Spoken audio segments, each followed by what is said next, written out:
Excellency, the High Commissioner for Britain, James Doris, Chief of Mission of the Embassy of China in Sri Lanka, Hawaii.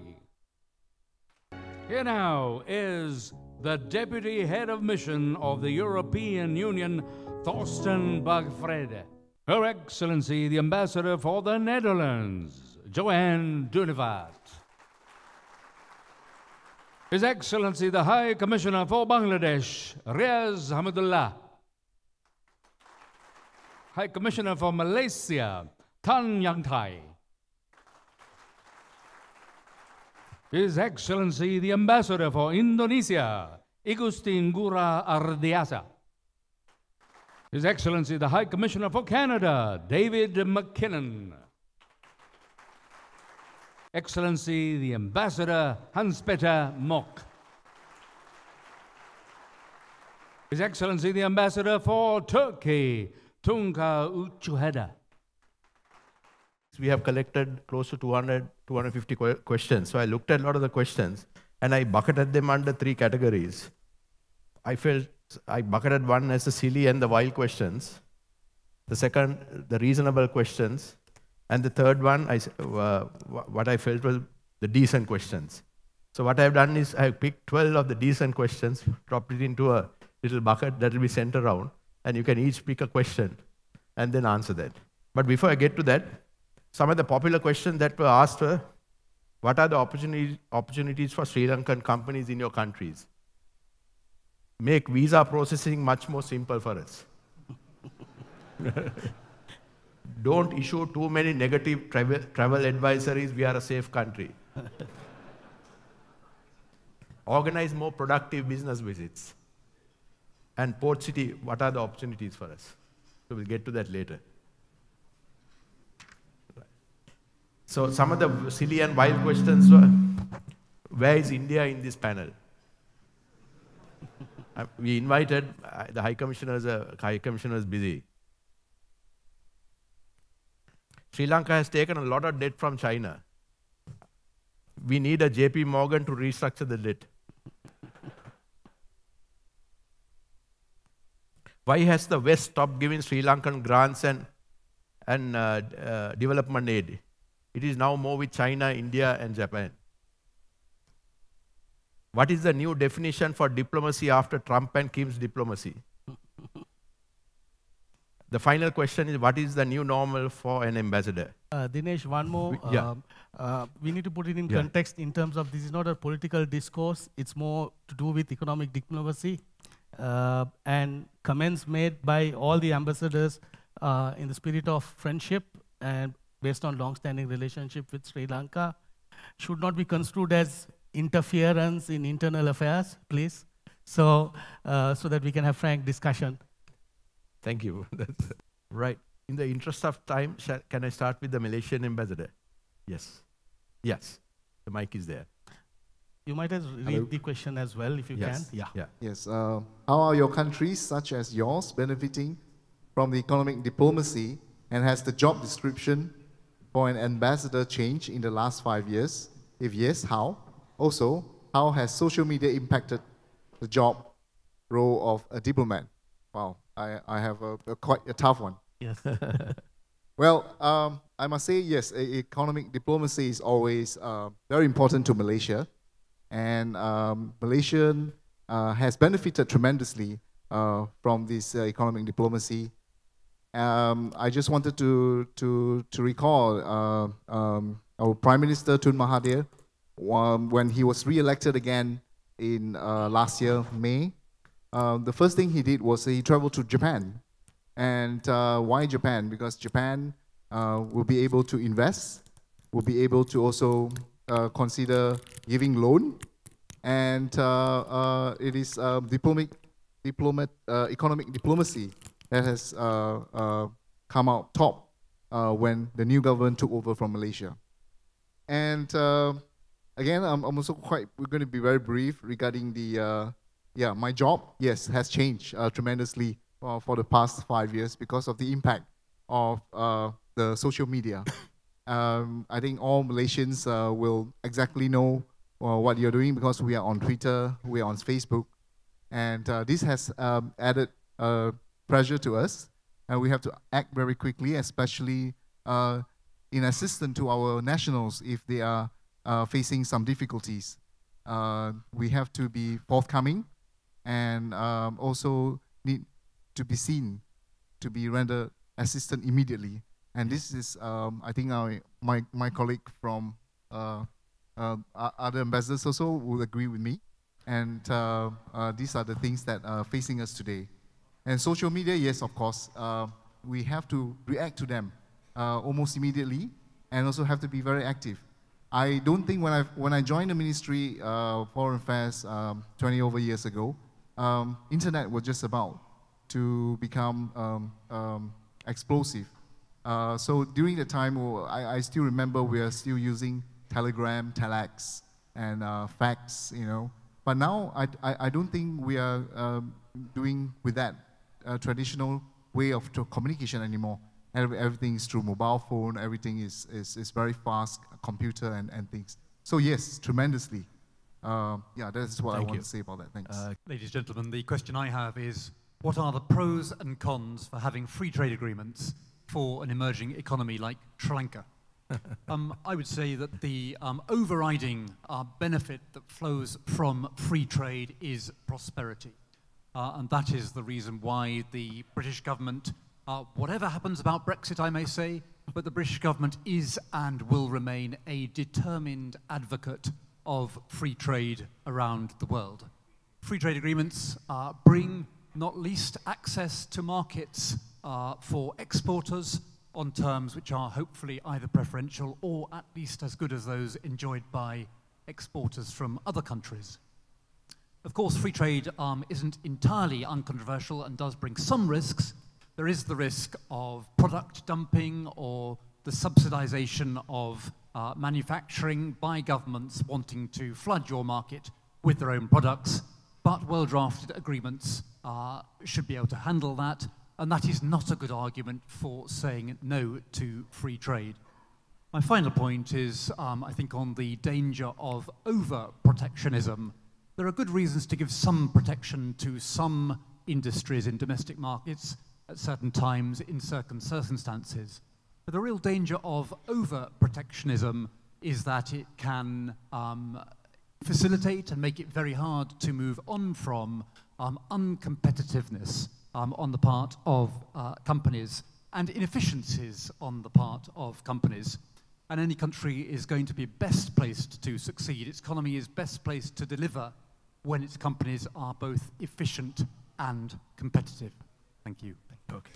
Interesting question. It says Sri Lanka has to increase its performance significantly on exports.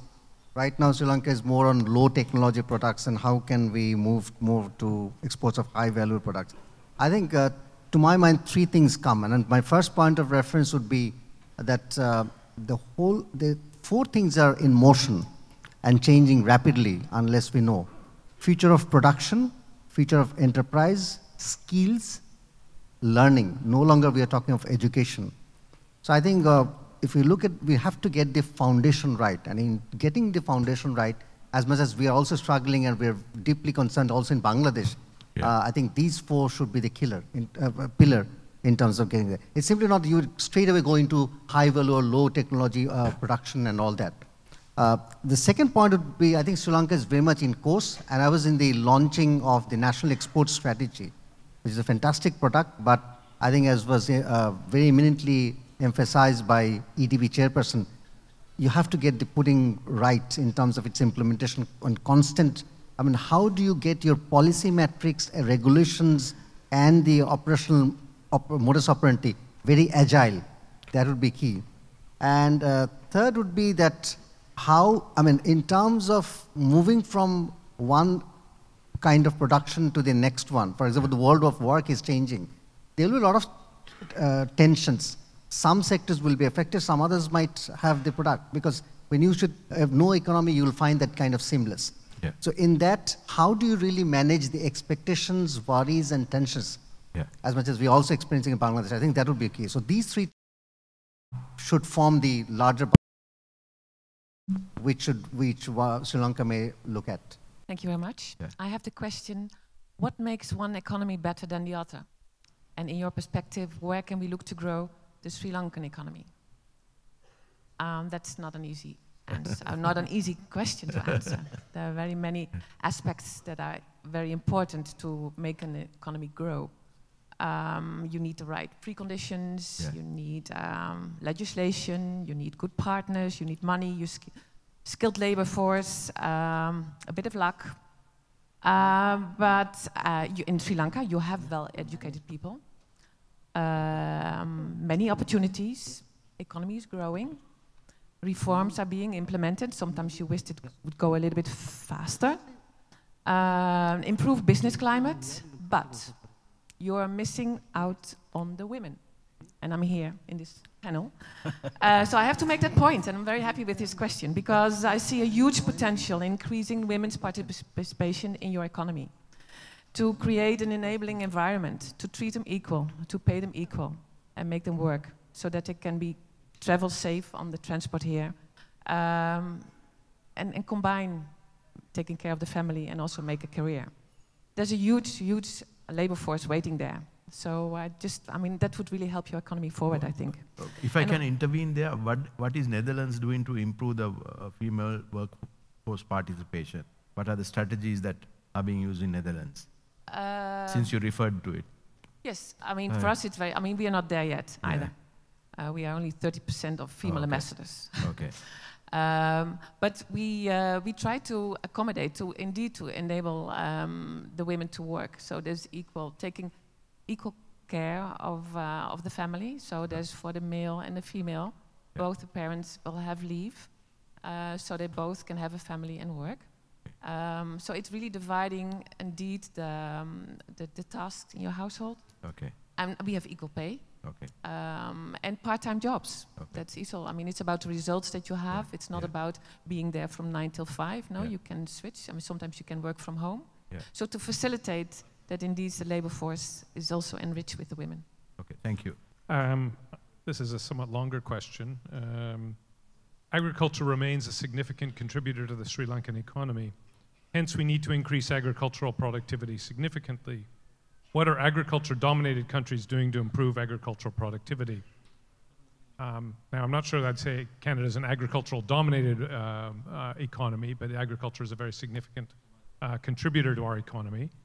But I think it's, in the Sri Lankan context, it's worth remembering that I think agriculture is about 6 or 7% of your economy, but more importantly, frankly, it's 25% or so of the employment. In Canada, it's a similar part of the economy in terms of GDP, but it's about 12.5% of our employment. But that employment in Canada, I think perhaps in contrast to Sri Lanka, is heavily in the what we call agri-food sector. So it's not just on the farm, but it's in the processing and the value adding in the agricultural sector. And 100 years ago in Canada, more than half of our population would have been on the land. And now it's only probably 10% of that at best. And over time, there was technological change, first in terms of machinery on the farms, but now it's driven by industries such as ag biotech, where in Saskatoon we have one of the world's largest clusters of ag biotech companies, very research driven. It's IT, all these sorts of things that help bring value add. And it was also about, for us, and I know I'm talking more about Canada here than Sri Lanka, but I think it's better to give an example of another country and let people see whether they take any lessons or not from it. But in Canada, it was also about opening up and liberalizing our agricultural markets. And so we saw through the Canada-US Free Trade Agreement, for example, followed by NAFTA, we saw major changes and improvements in our agri-food industry. And it really has added a lot to the competitiveness of that industry. And we export worldwide, and it's not just wheat, but it's agri-food products and value added, as well as technology. So I would encourage in Sri Lanka just to think whether what can be done differently, what can make it a more predictable economy for the farmers and for the investors to bring that value add. Right. Okay. The question is, what are some of the global risks that can impact Sri Lanka in the next 3 years? The very general one, a very big question. Well, in my opinion, that in the coming next 3 years, risks globally, unilateralism and protectionism. This could be the major risk, could impact Sri Lanka as well. Now we are in the 21st century. We have been in 21st century for more than about 20 years. The globalization is unstoppable. So if you want to board the train, well, you need to be quick, very quick. You cannot do it alone. But especially for the developing countries and considering the small scale of the economy of Sri Lanka, you'd better join the party, I guess. That's also has been improved by the Chinese experience in the past 40 years. Good evening, everybody. And first of all, thank you for inviting me, and through me, Switzerland, to this gathering. And I think I also feel thankful because I probably picked one of the most decent questions. And probably it suits for the representative of a neutral country. The question reads, in your country, how do you select diplomats for overseas appointment, and how are they developed? So let me try to answer this one. Well, in Switzerland, diplomacy is a job. So in my country, more than 90%, probably 95% of the diplomatic staff are career diplomats. There are a few exceptions, and the most famous one is probably Roger Federer. He's probably the best ambassador of Switzerland worldwide, but it will be one of the few exceptions. So the diplomats, the Swiss diplomats, we are supposed to be generalists who can be appointed anywhere in the world at any time. Again, there are a few exceptions. Of course, if you happen to be Swiss and speak Chinese or Russian or Arabic, your chances to have an appointment in one of those countries are higher. Before an assignment, we get, of course, a short training and preparation. Usually we go back to the capital, Bern, and we have like a 3-day session with all the services of the Swiss administration that have anything to do with the country of destination. And so we are prepared to the main files and topic we will have to deal with in the next assignment. And if I may conclude on a more personal note, I arrived to this country 7 months ago from my previous posting in Argentina with, I confess, very little knowledge about Sri Lanka and about Asia in general. And I'm very thankful to this beautiful country for offering me, almost upon arrival, a wonderful 52 days crash course on Sri Lankan politics. So, my question is, what does Sri Lanka need to do to improve on the ease of doing business? Well, actually, this formula is not just for Sri Lanka, but valid for every country. When we are looking to the rank of Sri Lanka at the index of doing business easiness, out of 190 countries, Sri Lanka is ranking at the 100th. What needs to be done to come in, and on the other hand, your close neighbor Singapore is at the #1. I mean, you don't need to go too far to take some example, actually. Transparency. Transparency is one of the most important things in making a country attractive to the investors. Another thing is the energy prices. If a company wants to set up here a factory or so, energy is one of the major things which consists the cost. Or getting permissions. Getting permissions means, I mean, if I'm not mistaken, to set up a company in London takes only 8 minutes. And so you're talking about approvals? Hmm? You're talking of approvals. About the approvals, okay. Yes, absolutely. All this bureaucracy need to be reformed. It takes ages until you get an approval about certain things. I know from several Turkish companies who they wanted to put up here some business, but this approval procedure is really a very hard procedure. And number of taxes. This is, I mean, I shall not say this in front of the Honorable Prime Minister maybe now, but I mean, for the sake of the business community here, I should also emphasize this portion also. Number of taxes has to be also be reconsidered. And of course, protecting the investors, protection of the investors. This is also very important. And the last not but the least, the good practice in terms of the regulatory field, where government has to show a good governance, good practice, how to regulate this system. Those are actually the criteria for having easing the business opportunities here. Thank you. In the last 3 years, I must say that a lot of change has happened. And I think there's still more room for improvement, but there's room for improvement. Of course, there's a lot of improvement is there, but there's room for improvement. Thank you. I got question is Sri Lanka has failed in supplying the required skilled labor to the local industries. In your experience, what are the strategies that can be applied to Sri Lanka to address this situation? This question is quite tough for me. It's quite difficult to answer. Talking about the labor, in our experience, I think we need a political consent, because I think not many countries can generate their own skilled labor. Like Indonesia, when we are now transforming from extractive industry to manufacturing industry, we cannot fully generate our skilled labor. That's why we are open to the skilled foreign labor. So we are still importing the skilled foreign labor, but with the limitation.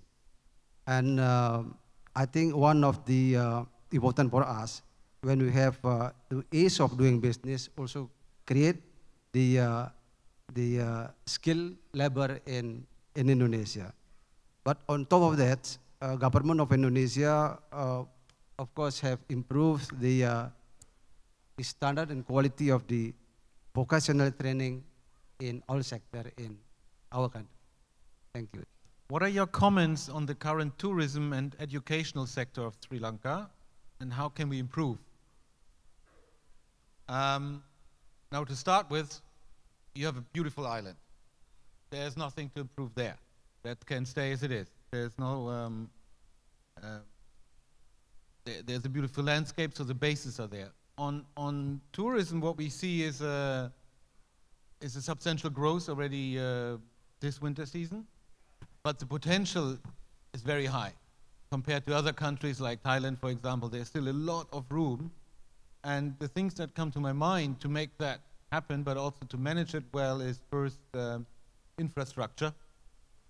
It just takes a long time to go by car to the tea country. I experienced that. And small distances, so infrastructure would be part of it, the quality and to move people around. A second thing that comes to mind are skills and training in a general sense. Service-related skills, management skills, but not only at the high end. It needs to come bottom up. If you want to have a tourism industry, you need the waiter as much trained as the hotel manager. You need training systems for that, vocational training systems essentially, that work closely with businesses. And I think that will be important to manage that growth to come. Third, I would encourage you to stay open to foreign investors. Not close the market and divide the cake, but make sure that others can bring in their knowledge and their capital, and make sure the conditions are there as well. Very much agree with the UK High Commissioner. don't fall into the trap of protectionism also in the tourism sector, but stay open and learn from others. Finally, I think planning in very general terms will be very important to manage that growth. A lot can go wrong if it's unplanned, if coastal strips are ruined by quick money, by quick business, by ugly buildings, if I may say so. It's not happening yet. I mean, it's just that the risk of fast-growing tourism industries. And so it's worth to think this through. Have special zones, think what type of tourism you want, high-end, middle-end, or else. So that's what comes to mind there. On the educational sector, I think universities are pretty good here.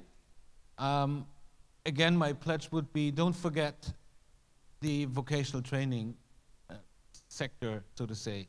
You not only need top engineers, you also need the car mechanics who can deal with electronics and now with computers these days. And this skill set needs to go bottom up. That's what comes to my mind. Thank you. Okay, thank you. We keep getting a whole lot of questions here. I'll pass it on to Nista. Yeah, maybe thanks a lot. Yeah.